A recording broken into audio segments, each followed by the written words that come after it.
Hello, everyone, and welcome to the Circle of the World podcast, where we discuss Joe Abercrombie's First Law series. I am one of your hosts, Lord Chamberlain Jeffrey, and here are my co-hosts. Much like George. And Harrison, the Adeptus Historical. We continue our coverage of Best Served Cold, Joe's first standalone, and the next First Law entry after the original trilogy. On this episode, we review The Odd Couple and Darkness. So, let's get started. As usual, you know the drill, folks. We just gotta thank you for your continued dedicated long-term support. For you short-term people, we appreciate it too, I guess. We don't have any short-term people, Jeff. If anybody's actually listening this far along, they're fucking weird. But we love the weird. We love it. Don't let anybody else think otherwise, right? Yeah. You wouldn't. If you weren't a true First Law fan, you wouldn't be listening to this. So I don't know why I'm gatekeeping today. I guess it's my thing. Yeah, go ahead and gatekeep away, my good sir. Gatekeep away. George, you want to chime in here? I'm just glad that we've had all of those messages from people that have said they've binged the series all the way throughout. We've probably had about at least 20 so far, right? Yeah. Mm-hmm. So we know those people are listening. Those are the people that matter. I'm not going to name you because I don't dox people, but yeah, we're not those kind of people. Mm-hmm. Very true. Very true. Also, the one Patreon supporter who also we are not going to name because we don't dox people. May he forever provide us with sustenance. We have one peasant. No, he's Zeus. Who is paying our debt to Valid. He's Zeus. He's our god now. He's the great prophet. We got to do something for him. But yeah, and also please make sure to follow us on social medias and our YouTube pages. YouTube's page, and yeah. So we'll move on to our next segment, which is our best meme of the week. Georgie boy, that's you. Take it away. Oh hell, we've got a Tamil Ball classic. Oh, This time it's been like a month since we've seen Tamil Ball. Yeah. But he has returned. he has returned in massive glory, and also an extremely meta one. So it's Patrick Bateman doing a facepalm, and it's me wondering if life is even worth living anymore after realizing that I'm almost finished Best of Cold, and I still haven't posted on the main First Law sub, asking if I should read the standalones or not. That's gonna be for you. And that's like multi-level meta, right? That's like you've got to understand the in joke in the in joke. You have to understand. You have to have been on both the House of the Meme Maker and on Reddit long enough to understand that consistently and have read all the books. It's for a certain class of people. We can understand that many of you are not educated enough. Get good, bitches. If you want to laugh at this one meme, you better become a more dedicated to the series and to the podcast. Yes, so Tamil Ball, welcome back, and thank you very much. Came back with a banger. Love it. Because Tamil Ball was gone for a little bit there from the meme award season, right? Tamil Ball's got a busy life. He's a real human being, like most of us. Boo! We don't love that. You can't be a nerd if you have a life. The nerdum must consume thee. Okay. That joke did not land. George edited that out. I'll edit some laughter into that. It's fine. Yeah, it's fine. There you go. How do we win? Okay. Oh, sorry. All right. So we'll move on to our first chapter read through, which is The Odd Couple. And we start this chapter off from the perspective of our homie, of our esteemed comedian, of our widely loved poisoner, Morveer. So Morveer and Vitari are chilling in the exposed loft of a building adjacent to Duke Celier's palace. And his palace is surrounded by a moat, correct? Or a river? Or is it on... It's next to... So it seems like it's technically got a moat, but it's more like it's kind of like an island off the sea. So yeah. maybe it was a canal that was dug, but That makes sense. To be fair, I think a lot of places in Styria are close to like coasts, and they have a lot of like river deltas going through them. So I Yeah. imagine a lot of major cities in Styria have canals, and that would kind of cut them off and try and kind of make them islands, if you know what I mean. Viscerin's pretty big too. But yeah, it definitely seems like the sea is right behind him, right? So it's definitely cornered away. I love the way that Morvir sort of very pompously reflects that he spends entirely too much time in lofts. It's just entirely Too much much. time. Too much. Yeah. So Morvir is actually, yeah, what you just said, George. His time in lofts is kind of taking him back to his time in his orphanage back in the day, right? Yeah, and we get this extremely over dramatic. Morvir is always the victim, so every single time he imagines something, it's like, oh, all the other people were being mean to me. Oh, they bullied me. I don't like it. Nothing to do with the fact that I'm insufferable. Well, but here's the thing, though. When he's young, you're a kid, and apparently two of the prettiest and most popular girls lured him onto the roof of the orphanage and locked him up there. So he was found in the morning, gray-lipped and shivering, close to having frozen to death. That's traumatic, man. It's traumatic, and it is incredible character development from Joe. It I love is. this sort of kind of haunted orphan with a twist. He's still a piece of shit, but he does. Yeah. It's weird, right? Morvir, he clicks all the criteria. Like he makes logical decisions, and he was an orphan, and his mom died, and he was abused, and blah blah blah. But He's basically Batman. But a narcissist. Yeah, but I mean, Basically Batman. Yeah, but narcissism comes from trauma, right? And you have to think about it. No, Jeffrey, that's incorrect. Narcissism is a mental disorder. A narcissist never can tell that he's a narcissist or that they're a narcissist. Well, no, listen, buddy. I took psychology. I understand this. Yeah, back in what, 1962? What the fuck? Get up to date, Jeff. I think the truth is somewhere between those two things, right? Huh? I said the truth is somewhere between those two things, right? Like could being have a narcissist, narcissistic- being a narcissist could be a defense mechanism, or it could be a predatory thing. And for Morvir, it is somewhere between those two things. No, I think it's a disorder for him. Because that's there's what I mean, right?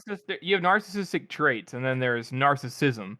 If you're a narcissist and you have narcissism, you would never know that you would have narcissism, because how could you? You're fucking, everyone's beneath you. For sure, but then Morvir has been brought up on these, as far as we know, Morvir has been brought up on these sort of traumatic experiences where he's trusted nobody and has been taught to trust nobody and to be on the lookout for himself and find the best tools to defend himself, and that would make sense for his complete character arc.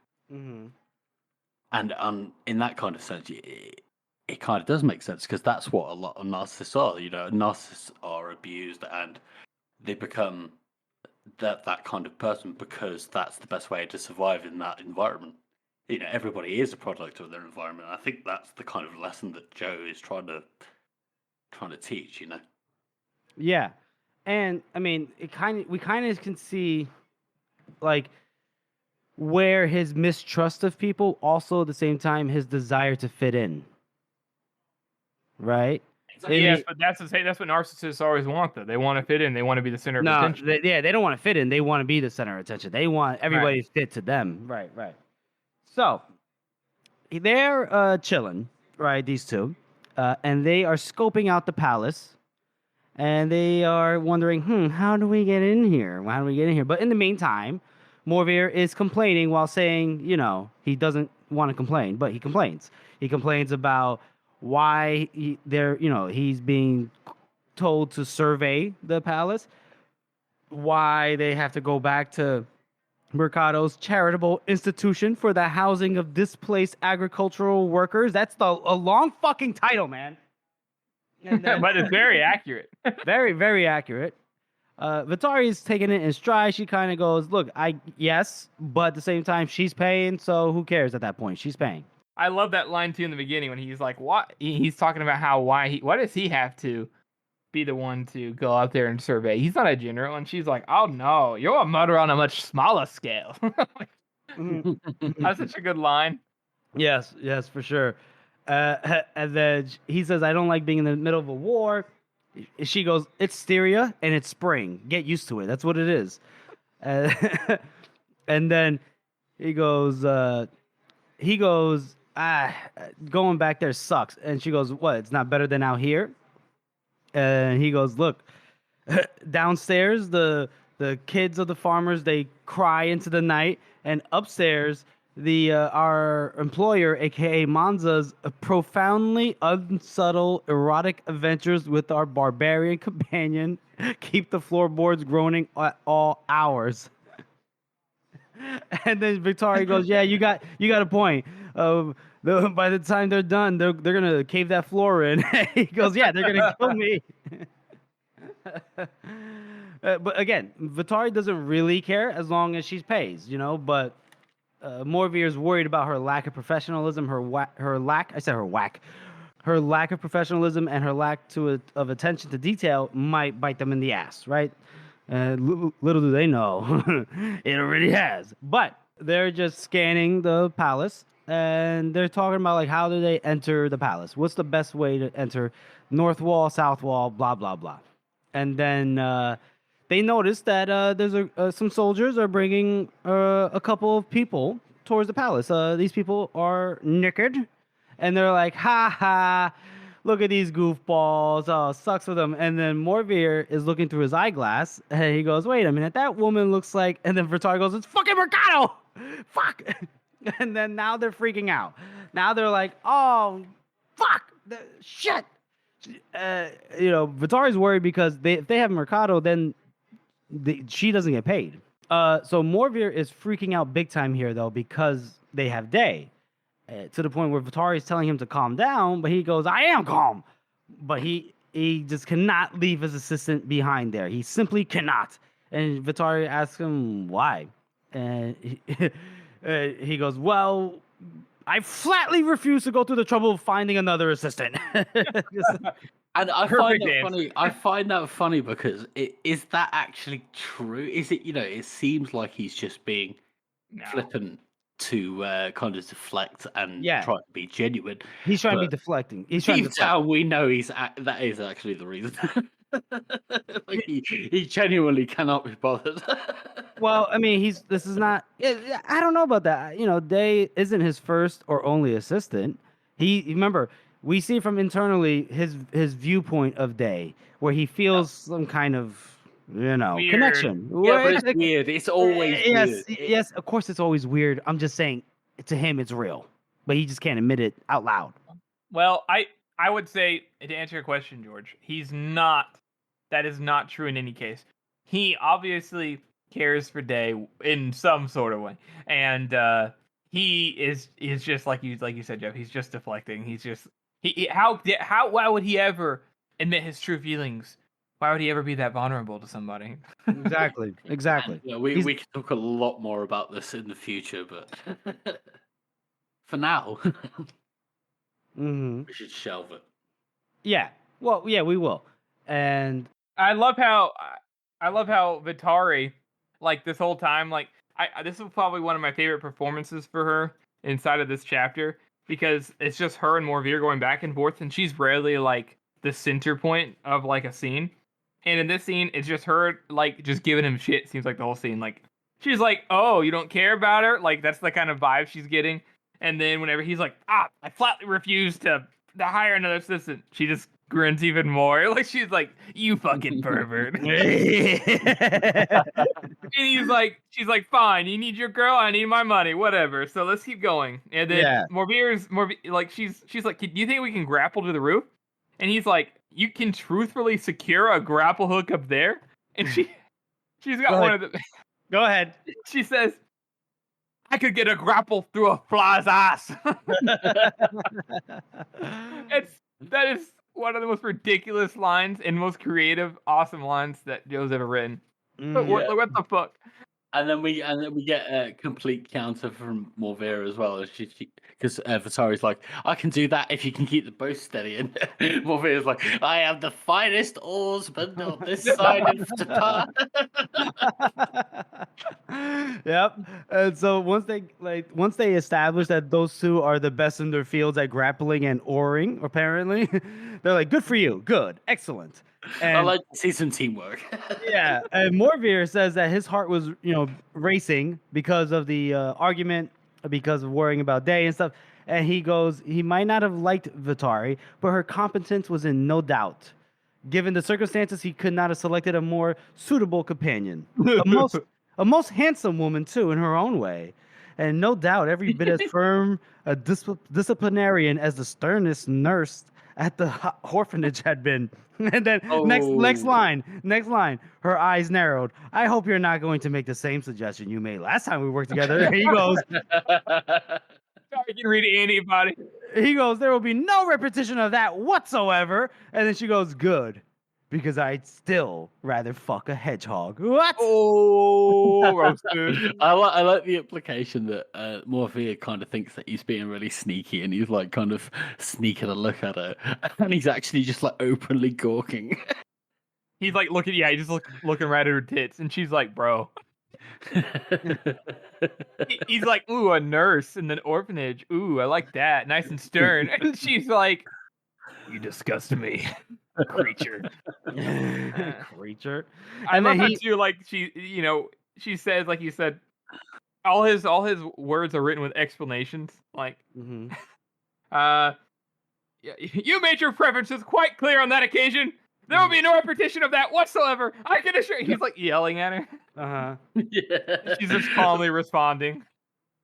I love the way that Joe puts those specific words in emphasis. Like, there will be no repetition of that whatsoever. Absolutely ridiculous. Morveer is just such a fucking clown of a character. He's just, he's brilliant. I love him. But he's so relatable at the same time. Everybody can relate to being in that situation where you just put your foot in your mouth. Mm-hmm. You know, everybody's done that. And everybody's reacted like that. To the point where you go, oh, this guy's a fucking cretin, but yeah, I get that. Yeah, and so to your point, fellas, yeah, he's obviously embarrassed about that last interaction where he, I guess, made that suggestion of them coupling. And then so as they're figuring out, okay, we're gonna do this, we're gonna go to North Wall, all this jazz. Then Morveer sees a single figure making his way towards the gate, and just by the way he walks his gait, they're like, "Fuck, this is Casca." And then I love this. They go that he walks up to the guards at the gate as if it's his palace rather than the Duke's. As he does. Yes, as he does. And then Morveer can't really hear what he's saying. He can hear his voice over the wind, but not necessarily what the words are. So he asks Vitari what they're saying. She could read lips. So she goes, okay, the guards are challenging him. And he goes, apparently Nakomo replies, my name is Nakomo Casca, famed soldier of fortune, and I am here. She lowered the eyeglass, frowning. Yes. For dinner. I am here for dinner.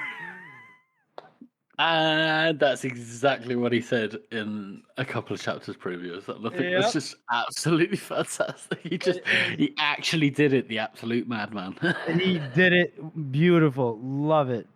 It's even better too. Like what I want to is like whoever they cast for Vitari, so long as the movie goes through, right? For Best Served Cold, I want somebody who's very, very expressive with their eyes. Vitari's eyes express more than almost like anything else she does. Like, and she's very expressive with it, and it makes her comedy and her understanding like great. Like in just this chapter alone, she she's grinning, and then she narrows her eyes, she squints her eyes, she slides her eyes, and of course all authors use these things quite a lot, but Vitari is distinctly all of the time. She's always looking around, always giving people looks, and I just think this last line is so comedic. Like, I love how she like slides over, like her eyes just look over at him, like, and I'm here for dinner. Like, oh my god, it's just so expressive. I just really hope that whatever actor they find is very expressive with their eyes.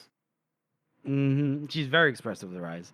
I agree with you completely, Harrison. They need, I mean, a lot. Your good actress is going to be expressive. They're going to be able to have that ability. But with Vitari, it is vital. I agree. Yeah, I agree. But that's the end of the chapter there with that last infamous sentence. Boys, how do you rate it? I think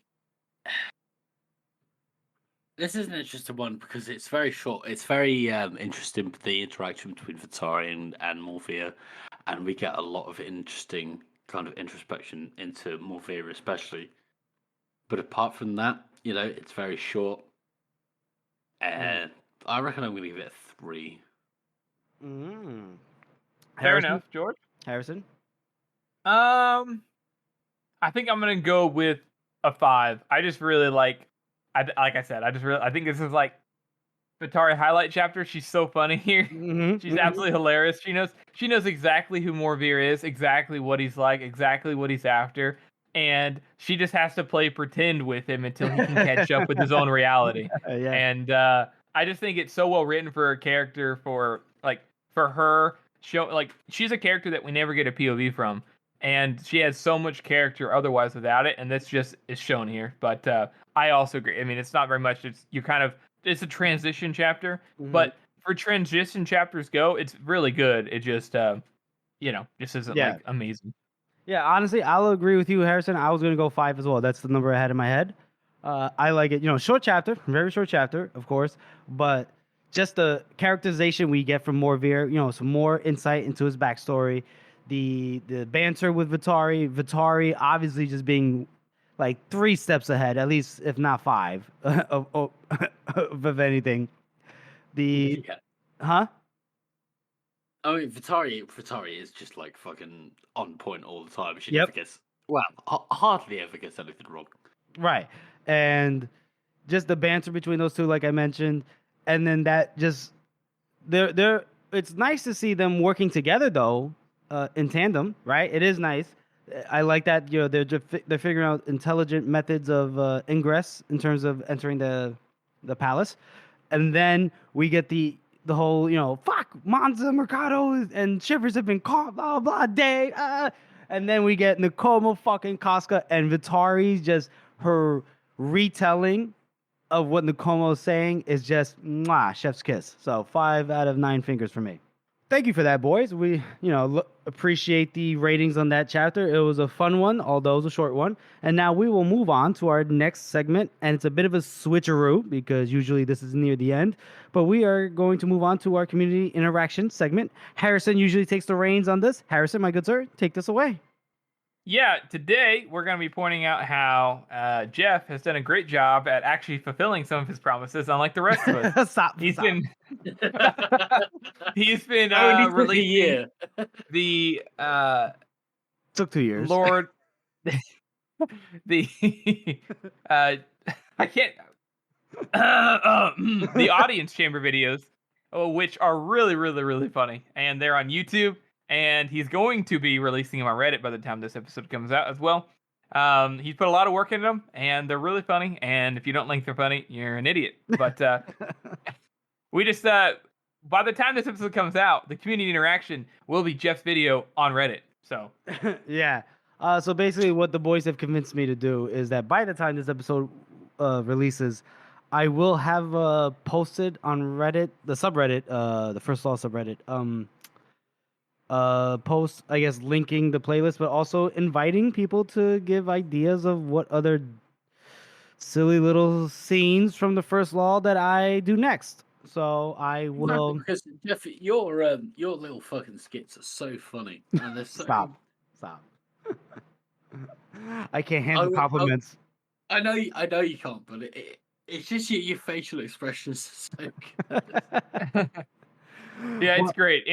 And we do want to hear, like, if anybody's got any ideas for sound bites, like if you guys want to make something that makes it sound like a, like you're doing a voice line, we want to incorporate it. It'd be fun to. It's just supposed to be something fun and silly to try to recreate a scene in our own weird circle of the world canon. That's kind of disturbing and not right. Disturbing. Even more But disturbing and not right. we hope that you guys like the videos, and we'll definitely want to see what you guys think of them. Yeah. So that'll be on the books. I know I had promised, like you said, I fulfilled my promises, but those promises were 2 years in the making. I basically did don't worry about that. I'm not even kidding, right? I think it was late 2022 when we recorded the audio for those videos. Yeah, it was. And then for about a year, you were like, I'm just going to do the captions. It's fine. All I've got to do is I've got to do the captions. It's fine. And then you showed them to us when I came to America, like this time last year, like a month ago last year. How funny it was. Yeah, all I got to do is do the captions. Oh, it was the worst. I'm so sorry. Oh well. But they're so good, Jeff. It's well worth the wait. It is well. It is. Oh well, I appreciate that. Thank you. I will continue to try to it's for silly shit, just to have fun at like the scenes that Joe has given us that are iconic, and putting a little spin on it. But it's just all for silly. It's not like we're trying to get money from this or anything like that. But it's just fun. Just fun. Except for that one Patreon. The one Patreon we gotta. I might have to get naked and strip for this man. I don't know. I might have to do a little dance, but I don't even think that would cover it, Jeff. Even if we all got naked and stripped, I don't think we'd ever make enough money to cover what we've paid just for that one fucking giveaway. That was my idea, by the way. That was. Oh, that one giveaway. That was it.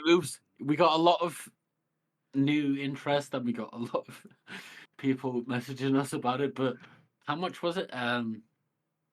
It was about. No, don't talk. Yeah, don't talk about it. Don't talk about it. It's fine. I really just wish I'd have kept that book for myself. We definitely. I do not mind admitting it. We were very happy to give it away to somebody who wanted it. Yeah, very nice. Yes, it was very nice to give it away to a fan, and that person we can't talk about who or where they are because But they did tag us. If you want to see that giveaway was actually real, go to Instagram and they have tagged us on it. So yes, they tagged us, so we won't dox them. They dox themselves. That's the rule from here. Because we all know what the internet is like. People harass people for no particular reason. No reason. We don't want to expose anybody to that. So if you want to get involved, involve yourself. We're not going to involve you. Yeah. And so also Harrison and George have some videos down the pipeline. Harrison's very close to being done with his video. I've been knowing it for a week and I just haven't edited it because time. It's all good, baby. It's all good. It's coming down the pipeline soon. And George's next theory is I haven't thought of a next theory. I haven't thought of a theory that has any. His theory. I know his next theory. Baseline at all. I know what his next theory was. He told me about it. Sorry, he was drunk, but he told me that his next theory was going to be: is His August Majesty King Guslav really Ayuz reincarnated? So we're gonna see how that goes. That I'd like to say I never said that, but that is absolutely something I'd say if I was very drunk. That's gonna draw the eyeballs. But let's move on to our second and final chapter read through. This will be a quicker episode, folks. This chapter is Darkness, and we start off this chapter with from the perspective of our girl Monza Mercato. They're not doing too well. They are chained in a dungeon in Duke Salier's palace, and and they are nervous and they are scaled and rightly so, right? Yeah, holy shit. Can you imagine? Yeah, they're obviously enemies of Duke Salia and Viscerine. There's all this justice they've been talking about, right? Oh, this justice. And Shivers is losing his mind. He's kind of panicking. He goes, fucking stereo, fucking Vassala, fucking shit, man. And he's just losing his mind. Quite rightly. Right. He's like, why? Listen to that motherfucker. I mean, just think about this. Like, what do the North do to the prisoners? They don't usually keep prisoners, and if they do, they're probably going to put the cross in them. So he's thinking of worst case scenario. Like, he doesn't they don't keep prisoners. Like, this is unknown territory. Like, I remember the first time reading this thinking, man, this seems a bit like, why is he freaking out? But then I realized he's not really been in this kind of spot before, even thought about being in this spot. It doesn't even come across his mind. Right. And I mean, who wouldn't be freaked out if you're in chains hanging like you're getting ready for a BDSM session, and then next thing you I mean, I might not be freaked out. Oh, who knows, right? But they know it's gonna go a lot longer. Yeah. Than that. Yeah. So they're nervous. They're both of them nervous. Amanza's trying to calm him down a little bit, but she doesn't really know what's gonna happen next or what the plan is. And I love this as well. I love how these two people that we've been struggling with their personalities and what they want to do, their wills, and now that has been completely taken away from them. And I just love to see characters in that sort of spot, where they don't know what's going to happen, and they are completely. This is base behavior now. Shivers goes, "Oh, I need to piss," and Monica goes, "Well, just piss yourself." Yeah, and he does. Mm-hmm. Yeah, there's no normal situation where this would be, the thing that you would do, but to put your characters in this sort of situation and still make them like you're so rooting for them and you feel it for them, don't you? You feel the fucking fear and you feel the heart pounding kind of terror of it. Yeah, and yeah. It also is. That's so good. It's almost bordering on horror. Yeah, definitely there is a horror factor to this. Yeah, I'm just sad that Shivers wasted his piss. It seems like that's it. we didn't get to that part yet, Harrison.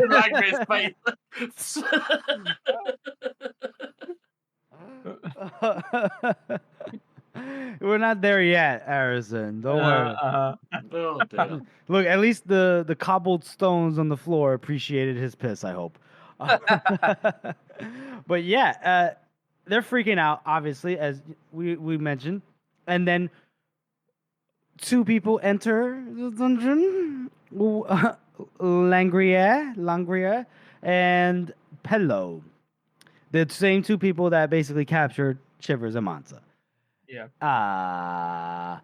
This isn't gonna go well. They did the whole thing where, like, instead of bringing in lamps, which would have just done the job, they lit torches along the wall for that certain effect. This is Viscerine. Yeah, this is Viscerine, a city of glass. And they said, "Nah, we use torches."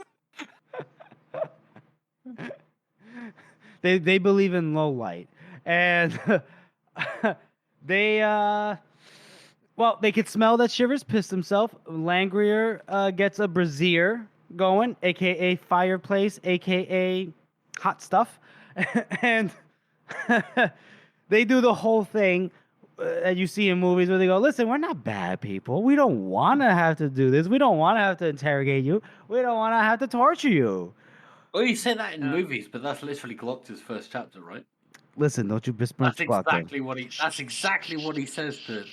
You think I enjoy this? And he does. I do this? Mm-hmm. But I will say, in this case, I remember hearing them say that.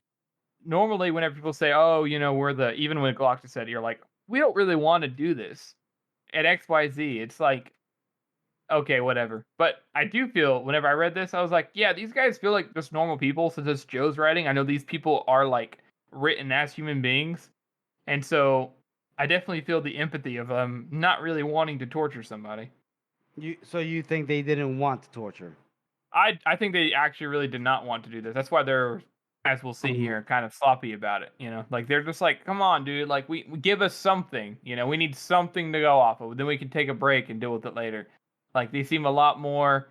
I guess I kind of disagree with that. I think you kind of get the feeling that this has been going on for a long time, and these guys kind of just have gotten used to being sloppy, and they've gotten used to every single, you just find the next traitor that you can, even if they are a traitor or not. Yeah, I would say that I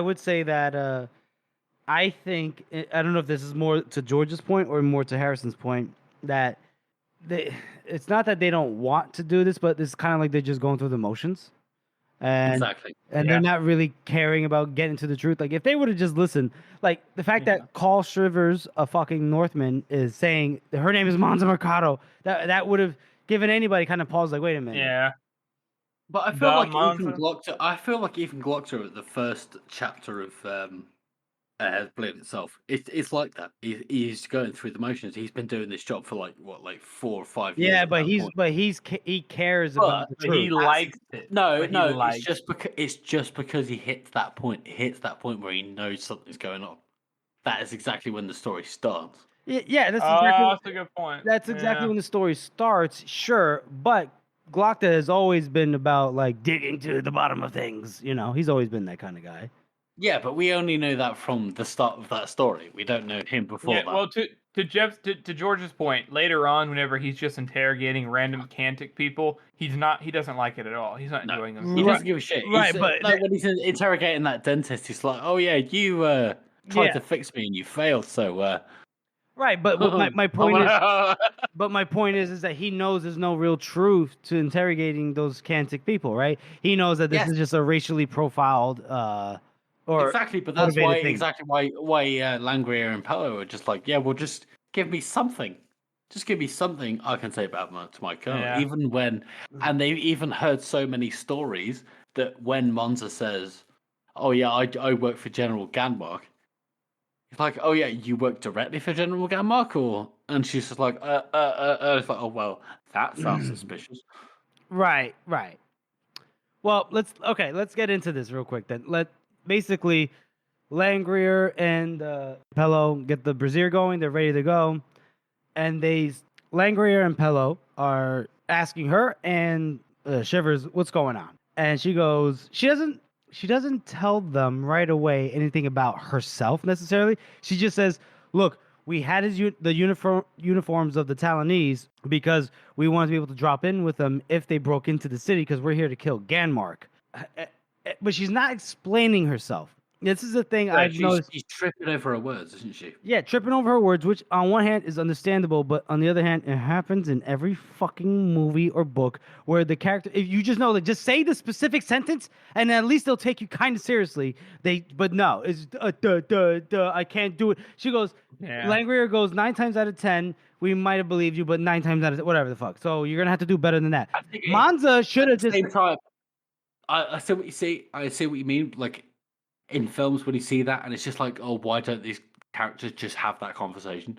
That's usually really like the thing that you want to understand. But in this situation, isn't that perfectly understandable? You're literally being tortured. How could you not understand? Yes, well, they didn't get tortured yet. All they were doing, they were just hanging by their fucking hands.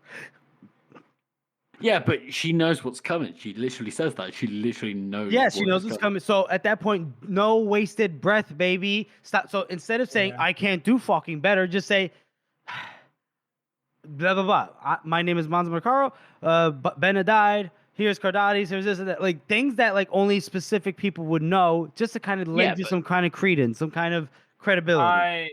I think but they wouldn't know that either. I mean, something. Yeah. So I think that it wouldn't have. Okay, it's like one of those weird things. Monza is simultaneously smart enough to know that it doesn't really matter what she says. She just has to get something out there. But because of the fear and because she's stuck in her own head, because she is not as confident as she likes to act like she is, she ends up just stumbling, trying, because she makes up something here in a minute where she's basically like, oh, I work for General Ganmark and I'm in his army, and because she's just trying to come up with something, anything, but just is riddled. I think it's a little bit of both. I think it's a bit annoying for sure, because it's like, come on, Monza, you're supposed to be the hero or hero. Right. But in the beginning, that's the aspect of it, right? Huh? That's what makes Monza a relatable character, is the fact that she makes these mistakes. Yeah. But here's the thing: in the beginning, there's no torture, and Monza starts telling the truth. We're here to kill Ganmark, Then Shivers gets tortured, and then Bonza gets Mike Tyson to the gut, right?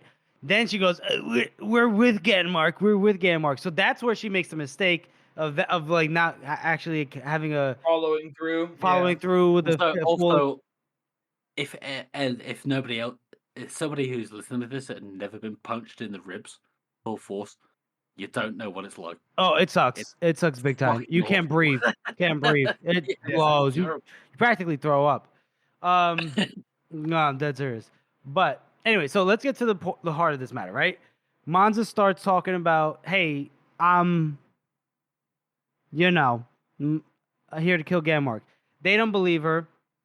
And then even Monza just gets hit. She gets hit in the stomach, right? Langrier has those mailed gloves, I guess, right? Those the gloves of metal, and just pounds her abdomen. And then they kind of move to Shivers while Monza's trying to recollect her breath. And they go, so let's see if you're not so dumb. What's your name, big man? And he goes, Cole Shivers. And they're like, oh, Northerners, funny names. What about her? What's her name? And he tells the truth. He goes, Mercado. She calls herself Monscaro Mercado. And that right there, like, he's a Northman. He, like, come on. Anyway, whatever. They didn't believe him. Don't be a racist. I'm just saying. He's a Northman. He's a Northerner. He wouldn't just pull that name out of his ass. I'm just saying. Yeah. Well, that's how you know they don't really care. They're like, because they're not thinking of him as a Northerner. They're thinking of him as a Syrian spy. Right. They don't think of him as they're like, oh, he's a Northerner, but he's in it. He's deep. It's Styria. They're used to mercenaries by now, right? That's true. They do have a lot of mercenaries there. Yeah, true. Okay. So then they don't believe him. They think, either you're brave or stupid. But either way, here we go.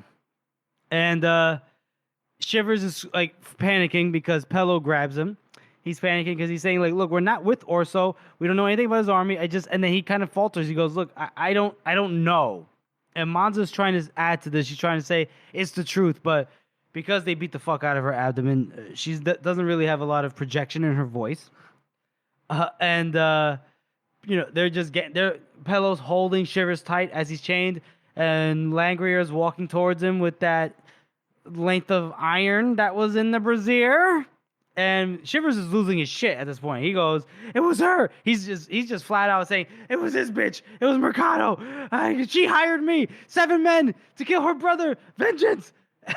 And he's saying things that are accurate if they're listening. He says, once killed Corso, killed Gaba, a banker named Malthus, poisoned him, and then Prince Ario in Sapani at Cardati's. They should have, what the fuck? Anyway, folks. It's so frustrating to see Monza and Shivers telling the absolute truth, and they're just not being believed. And they're going to be tortured anyway. I mean, can you imagine that? Can you imagine? Oh, that's it. Yeah. Yeah, it definitely is. You feel absolutely. This is what you're right, George. This is like a horror scene. It's like you feel totally helpless because the characters feel helpless because you feel helpless and you're frustrated. But also like what are you gonna do? You just feel I think this is the turning point for a lot of people. A lot of people who first and we recently. I know Jeff.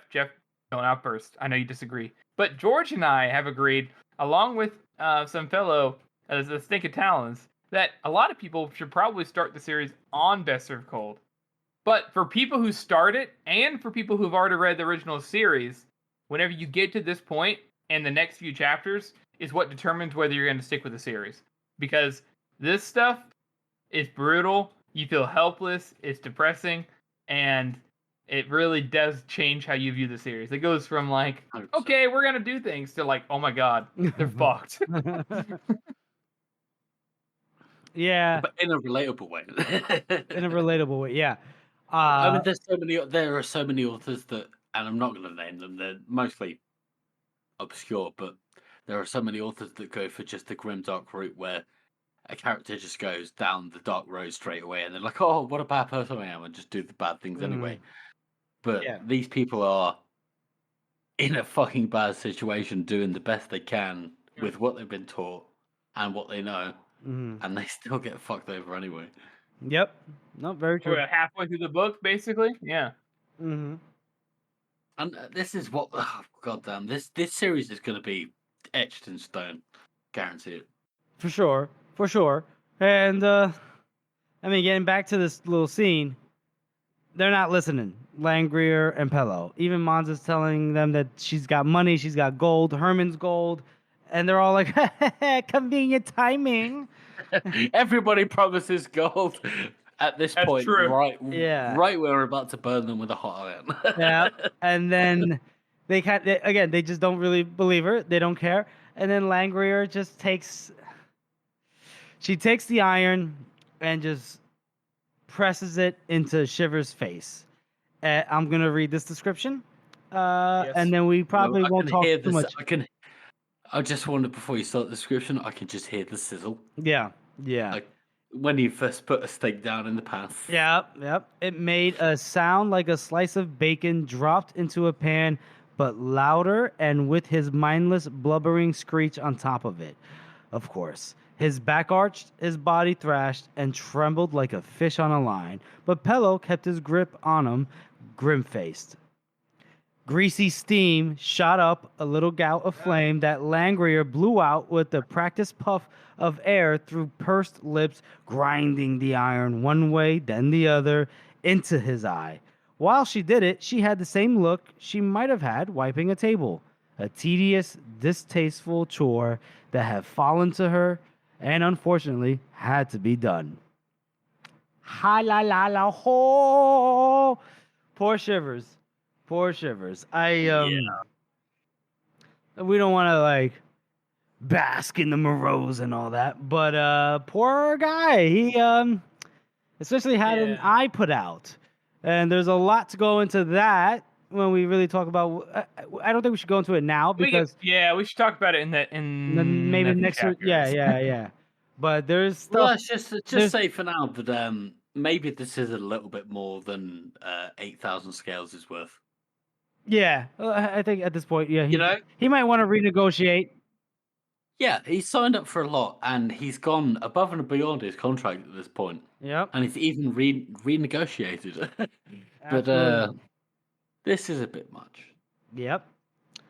And Monza looks at it at some point when they let go of him, and Langrier puts another iron in the brazier to heat up. She looks at him, and she just sees a great blackened stripe across his cheek and through his eye, raw meat red around it, bubbled and blistered, shining, oily, with fat cooked from his face. How low. Yeah. And now Langrier is upset. She's like, why won't you just tell us, bitch? Just tell us what the truth is. And Monza just like, please, I don't. And then they're telling them that, look, we don't enjoy doing this. We really don't, but we just need to hear something. This is the part where Monza kind of lies and says, that we're Ganmark's troops. She's just troops. She's just bringing shit out her ass at this point. I mean, that's it. I mean, Monza kind of goes like, yeah, I work for Ganmark. And she's like, well, you don't directly work for Ganmark. You're joking. Like, that's not the way the fucking hierarchy works. Yeah, she goes, you report directly to him? To direct it to him? It's like, I love the way that is it, isn't it? Like, in any other fucking author's book, it would just be like, they'd come up with the perfect explanation, and the torture would just go, oh, okay then. Yeah. Nope, not in But this book. No. They do not get out of it. They do not get out of it in this one. Nope. I mean, this is after Shepard has been abasinated, and that's word of the day, by the way, abasinated, which is to be blinded by a hot piece of metal. What, you looked Which that is up? a real word. You just know that? I know he looked that up. Have you never seen? No, he just knows it, bro. He's just that good. Have you seen the Slumdog Millionaire? No. You've never seen Slumdog Millionaire? I heard of it, but I never seen it. Fuck. Okay, so yeah, there's a bit where somebody is blinded by having hot metal poured into their eyes. And they're there is actually a word for that. Yeah, it's abasinated. Abatinated. Abastinated. Abastinated. I like it, like a sea bass. Vaccinated. Okay, interesting. I'll put it in the chat for you. Yeah, please do. Please do. For posterity. For posterity's sake, love it. Um, they beat the shit out of Monza. Like they cuff her in the face. They crack her because they don't believe her. And at this point, now they're done. So they do the same thing with Shivers. They put a wooden dowel in Monza's mouth. Langrier gets the hot iron. She walks closer to her, and Monza feels the heat from it, like inches from her fucking face. And then we just hear a voice, "Stop." And then everyone stops. Langrier looks, and it's the Duke. She goes, "Oh shit, Your Excellency, sorry," and she just tosses the iron back into the brazier.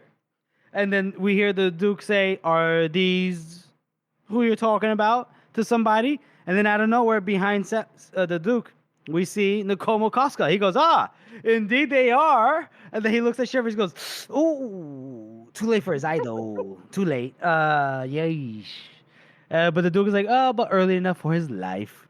Anyway, but what have you done to her skin, Captain? And and Langrier goes, "Oh, listen, Monza's skin was like that before. We didn't do anything." And they're talking about they're talking about the scars, right? And it's like, interesting. Okay. And then Langrier goes, "Of course, I'm so sorry. I regret my mistake." And the Duke is like, "It's okay. It's understandable. This is war. People get burned. It's fine." Then he says, "General Mercado, I hope you will accept a bed in my palace and join us for breakfast in the mornings." Which I imagine at this point, Langrier and Pella were like, "Oh fuck!" And then they cut them loose, right? And Monza's last sentence was, well, the last couple sentences were, she thought she managed to gasp out a yes, and she started sobbing so hard she couldn't speak, tears running free down her face, terror and pain and immeasurable relief. And that's the end of that chapter right there, folks. Boys. Well, what a fucking chapter. What a fucking chapter. What do you want to rate that as? I'm tempted to give it a really high score. I think. Ooh, high score. Maybe a 7. Just because of the way that it is one thing. It's just one sort of theme throughout the whole chapter. Mm-hmm. But it makes you feel so helpless. Like if you're really, really into it, and you're really reading it, or you're really listening to the audiobook or whatever, you feel helpless and you feel what they're feeling. And it is just awful, awful, horrible, horrible stuff. And for that, 7. I'm gonna give it a 6. A 6 out of 9 fingers. Short chapter, but a lot packed into it. I think just so much packed into it that if it was a few more pages longer, it would skyrocket, in my opinion. Well done. The tension, the horror was well laid out. So just, this is really good. Really good. I'll give it a 6 out of 9 fingers. I think I'm in agreement with you, Jeff, again, oddly enough. Oh, okay. I think I was thinking 6 the whole time as well, and I thought, kind of for the same reasons, it's almost like we always felt in control as the readers, whether you started off the book like this or you read the entire first trilogy, and now you're completely out of control. And not just to the degree of like, oh, I don't know what's going to happen, but like, oh God, I'm being tortured by Glockton now. And they do such a good job that, Monza is completely helpless. She's super vulnerable here. She cries and stuff right after she gets let go. Yeah. Because she was realized she's about to die. Shivers, I don't think it's a spoiler to say, it's completely fucked. Yeah. He's it's not so common in a book that you see your main characters piss themselves and cry for mercy. Yeah, or for them to be mutilated, as Shivers has been. And this isn't like, you can't go back from this. And like, I remember reading this, I'm like, oh, he actually did it. That's crazy. It's like when Jamie Lannister lost his hand. You're like, oh, he actually did it. Like, that's crazy. Oh yeah, it's gone. That's gone. It's like it's. If only that came to something in the end. Hey, George, we don't. I'm just talking about shock value. That's not this podcast. But I think. But then again, it's also in kind of a short it's a fairly short period of time. It's mostly just describing. It's all about atmosphere and environment. So I think a 6 is good for me. Yeah, nice. I like that. I like that a lot. All right. So let's move on to our character spot, which is our final segment of this episode. Boys, who are we highlighting? We are highlighting Langria. Langria. And her little assistant. Hello. Hey, mamma mia. Hey, che dice, Langria, bello. Hey, you want some Kello on your pizza? Hey, you want some Kello? You want your eye burned out, eh? Just tell us who you are, hey. We kind of pointed it out already that Langria and Pello, they do seem like just people doing their jobs. Like, they're obviously very loyal to Duke Salia, and like they immediately were like, oh, a tin hut. And they seem to be soldiers, but it's interesting because they seem to be like we don't see this a lot in fiction either. It's always like, I am a general, I am a soldier. Like, it's never like I am like in between. Like, they're kind of like a spy. They're like it. You know what I mean? Like, they're kind of like they're spies, but they're also soldiers, clearly. Yeah. And they think of it as war. Whereas so in the real world, like, there's no pretty common straight lines, Yeah. Everybody's this and that. I guess that's what kind of makes these guys, like, you could tell these guys are, like, yeah, they're going through the motions and everything like that, but they're also for Viscerain. Like, yeah, they're latching on to whatever they can get their hands on to be like, you are a threat, you need to be taken down, even though they're not really using their brains.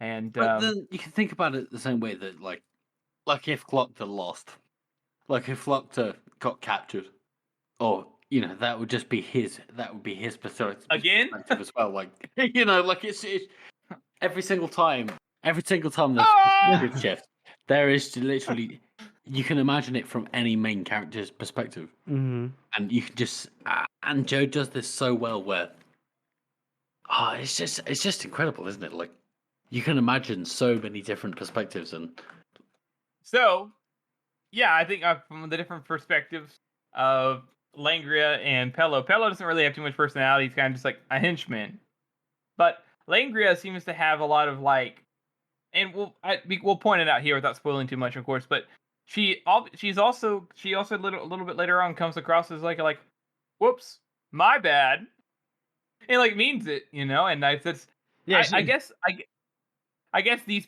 characters, I know we talk a lot about Joe does such a good job at writing these normal characters, but from the very first point that I saw them, I probably would have reacted maybe pretty close to the same way. I mean, think about this too. You guys talked about earlier about how they didn't really use their brains on how they're talking to them, but what is the alternative? I mean, that's the thing, right? That's the thing. You're trying to deal with subversive people that are trying to get the better of you through one mean or another. So you have to doubt every single thing they say, which is fair enough. You've got to take that from the beginning, that every single person that you talk to and that you interrogate is trying to fool you, because otherwise you let in insecurities into your security. Yeah. Their fault is that they're not looking. We know what Glockter would have done. The fault is they're not Glockter. Glockter would have looked into Manta's eyes and Shiver's eye, and he would have said, "Oh, they're telling the truth. How interesting. I'll see you guys later. Let me think about this." These guys are like, "Oh, it sounds like bullshit." No yeah. So they're like Mercado. Nah. Yeah, this is bullshit. Yeah, whatever. But I think that Joe does a good job at writing these characters in general, but it's been a little while since we've seen a fairly well-rounded, just normal people just doing their job. Mm-hmm. So it's a nice change of pace, refresher. Yeah. We've gotten a lot of no-name NPCs basically for a lot of this book so far. So, but yeah. It's a good chapter. It's a good chapter. Yeah, and we can only expect the best outcomes for Langria and Pello, right? Well, Pello maybe. Pello maybe. Langria, I don't know. We'll see. I guess we'll see. We'll see. We'll see. But yeah, that'll be it for our character spot segment. That's our show, everyone. We want to thank you all for listening and supporting this podcast. As you know, this is a passion project for the three of us, and your support really does mean a lot to us. Join us next time as we cover The Connoisseur, Vile Jelly, and other people's scores. And make sure you follow us on all of our social media, and we have a website. It's called circletheworld.com. If you haven't already, please subscribe to our podcast on Apple Podcasts, Spotify, or any podcast app that you use. And please make sure to rate and review this podcast, as it helps to spread our reach. Thank you all again for listening.